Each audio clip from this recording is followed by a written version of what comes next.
Why did I walk into that beer hall that evening? I cannot say. It was cold.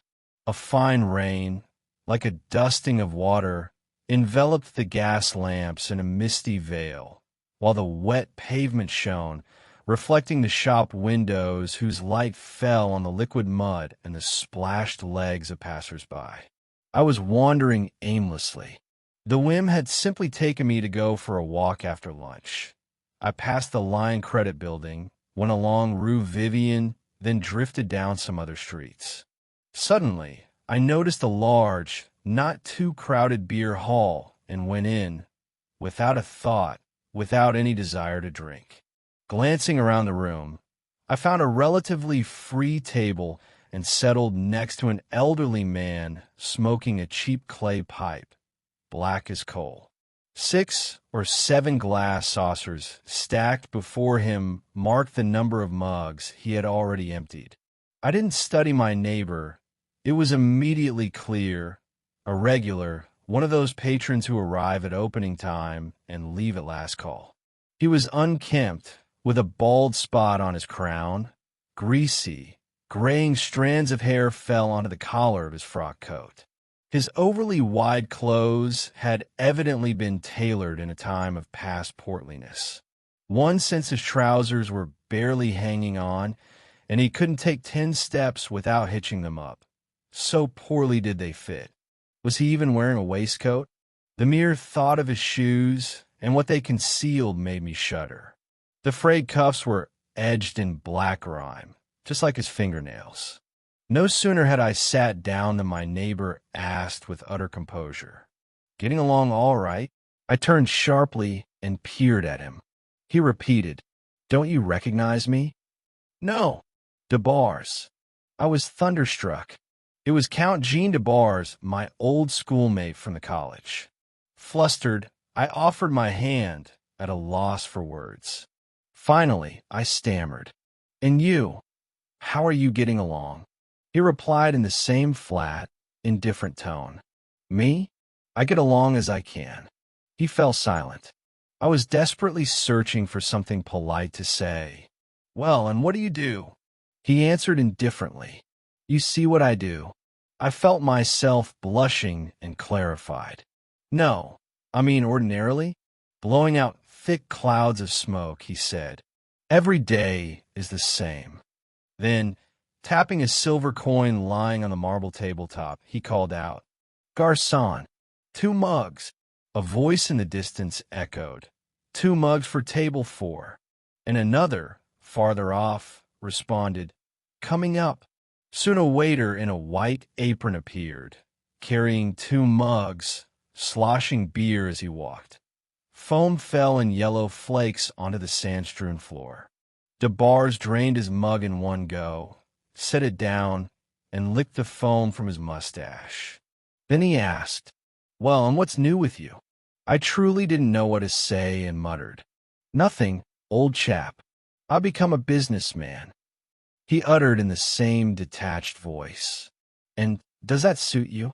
"No, I can't say it does. But one must do something." "What?" "Well, one needs an occupation." "But what for, really?" "Look, I do nothing, as you see. Absolutely nothing. I understand one must work when penniless. But if a man has means, what's the point? Do you work for yourself or for others? If for yourself, it means you enjoy it. Then all is splendid. But if you toil for others, that's simply foolish." Placing his pipe on the marble, he called again, "Garçon, a mug of beer," and added, "Talking gives me a thirst. I'm out of the habit. Yes, so I do nothing. I've given up on everything. I'm growing old. On my deathbed, I'll have nothing to regret. I'll have no memories other than of this beer hall. No wife, no children, no cares, no sorrows, nothing. It's better this way." He drained the newly brought mug, ran his tongue over his lips, and took up his pipe again. I stared at him in amazement, then asked, "But surely you weren't always like this?" "No, forgive me, I was. Always. Since the college days. But that's no life, my dear fellow. It's dreadful. Admit it. Do you do anything, love anything? Do you have friends? No.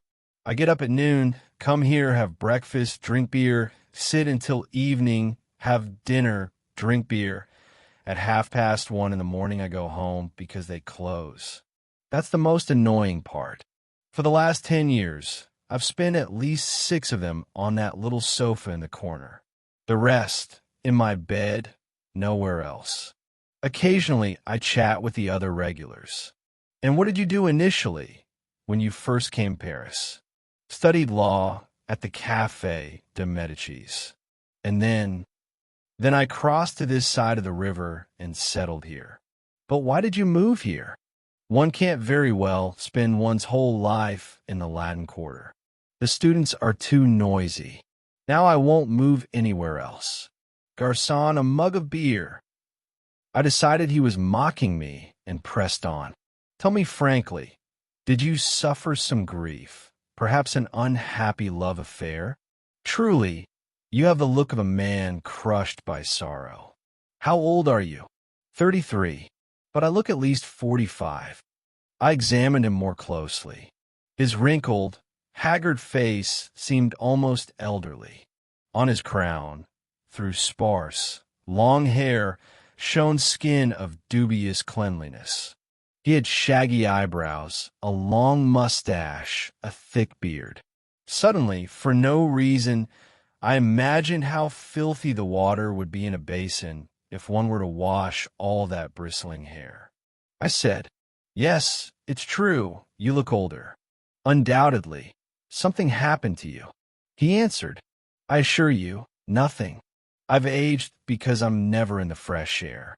Nothing wears a man down like sitting perpetually in a cafe." I couldn't believe him. Then you must have caroused quite a bit. One doesn't go bald like that without paying ample tribute to love. He shook his head calmly, and from his sparse hair a shower of white dandruff flakes scattered onto his shoulders. "No, I was always prudent." And, raising his face toward the gas jet warming our heads, he added, "I went bald from the gas. It's the worst enemy of hair. Garçon, a mug of beer. Won't you have one?" "No, thank you. But really, you astonish me. Since when have you sunk into such despondency? It's abnormal, unnatural. There must be some particular reason." "Yes, perhaps. The impetus came in childhood. I suffered a profound shock when I was still a boy, and it shadowed my life forever." "What was it? You want to know?" "Very well. You must remember the estate where I grew up. You came to stay with me about 5 times during holidays. You remember our big gray house, the huge park around it, and the long, fan-like avenues of oaks? Surely you remember my parents, too. So ceremonious, important, and strict. I adored my mother, feared my father, and revered them both. Moreover, I saw how others bowed before them. For the entire district, they were their graces. Even the neighbors, the Tanmars, the Ravels, the Brenvilliers, treated them with profound deference. I was 13 at the time. I was cheerful, content with everything, full of life, as is fitting at that age. One day in late September, a few days before returning to the college, I was playing at being a wolf, leaping among the trees in the thicket of the park. Running across an avenue, I noticed my parents strolling slowly. I remember it all as clearly as if it were yesterday. The day was windy. With every gust, the slender trees bent, groaned, and moaned, a deep, drawn-out sound, like a forest in a storm. Torn leaves, already yellowed, flew up like birds, swirled, fell, and raced along the avenues like nimble little animals. Twilight was deepening. In the thicket, semi-darkness had already settled. The wind raged in the branches, exciting, intoxicating me, and I rushed about wildly, howling at the top of my lungs, imitating a wolf. Noticing my parents, I began to creep towards them, hiding behind tree trunks like a true forest brigand. But a few paces away, I froze, seized with horror. My father, beside himself with rage, was shouting hoarsely, "Your mother is simply a fool. It's not about your mother. It's about you. I need that money, and I demand that you sign." My mother answered firmly, "No, I will not sign. That is Jean's money. I will not allow you to squander it on your wenches and maids. It is enough that you have wasted your entire fortune on them." Then my father, trembling with fury, seized my mother by the throat with one hand, and with the other began to strike her face with all his might. My mother's hat flew off. Her hair tumbled loose in disarray. She tried to defend herself, but in vain. And my father, like a man possessed, continued to rain down blows. She fell to the ground, covering her face with her hands. He threw her onto her back, trying to tear her hands away to strike directly at her face. And it seemed to me, my dear fellow, that the world was ending and all the immutable foundations of existence were crumbling. I was shattered, as one is shattered before supernatural horror, an irreversible catastrophe. My childish mind grew dim, and I, beside myself, began to scream, a piercing scream from fear, pain, and inexpressible turmoil. My father, hearing the cry, turned, saw me, and rising to his feet, stepped towards me. I thought he meant to kill me, and, like a hunted creature, I took flight wherever my eyes led me, straight ahead, into the deepest part of the park. I ran for an hour, perhaps two. I cannot tell. Night fell. I collapsed onto the grass, stunned, exhausted by fear and a grief so heavy it could crush a fragile child's heart. I was cold. I was probably hungry. Morning came. I dared not get up, walk, return home, or run further. I was afraid to meet my father, whom I no longer wished to see. I likely would have died beneath that tree from despair and exhaustion had the gamekeeper not spotted me and forcibly led me home. I found my parents just as they always were. My mother merely said, "How you frightened me, you wretched boy." I did not sleep a wink all night. I said nothing in reply and wept. My father did not utter a word. A week later, I left for the college. And so, my dear friend, for me, everything was finished. I had seen the other side of life, its seamy side, and from that day, its bright half ceased to exist for me. What happened to my soul? What force overturned all my conceptions?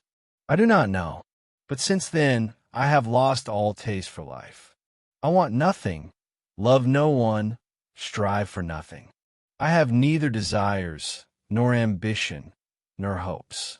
I still see my poor mother on the ground in the middle of the avenue, and my father raining blows upon her.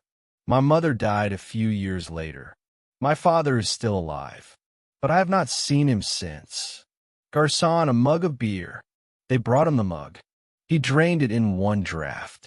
Then he reached for his pipe, but his hands trembled so violently that he broke it. Waving his hand in vexation, he exclaimed, "Well, there's a thing. Now, that is a genuine loss. It will take a whole month to break in a new one."